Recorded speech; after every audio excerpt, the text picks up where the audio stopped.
আসসালামু আলাইকুম রাহমাতুল্লাহ। মানুষ জাগতিক বিপদ আপদ তথা প্রয়োজনে আল্লাহর নিকট দোয়া করে।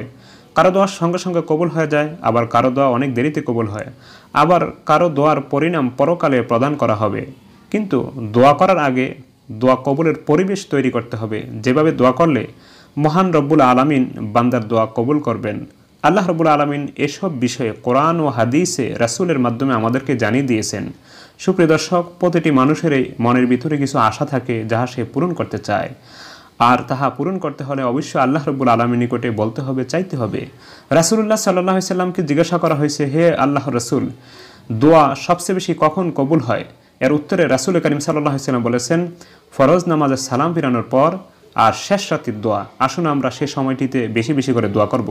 মহানবী সাল্লাল্লাহু আলাইহি সাল্লাম নামাজের সালাম ফিরানোর পর একটি অত্যন্ত গুরুত্বপূর্ণ দোয়া পড়তেন, যে দোয়া পড়লে মনের আশা পূরণ হয়।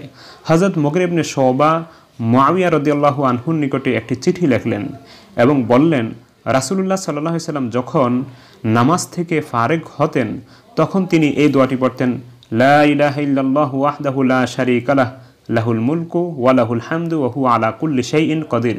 আল্লাহুম্মা লা মানিআ লিমা আ'তাইতা ওয়া লা মু'তিয়া লিমা মানা'তা ওয়া লা ইয়ানফাউ যাল জাদ্দি মিনকাল জাদ্দু। সুপ্রিয় দর্শক, এই দোয়াটি ফরজ নামাজের পর অর্থাৎ ফরজ নামাজের সালাম ফিরানোর পর 3 বার ইস্তেগফার পড়বেন, একবার আল্লাহু আকবার পড়বেন, তারপর এই দোয়াটি পড়বেন। এই দোয়াটি পড়ার পর আপনি আপনার মনের কথাগুলো আল্লাহ রব্বুল আলামিনের নিকটে বলবেন।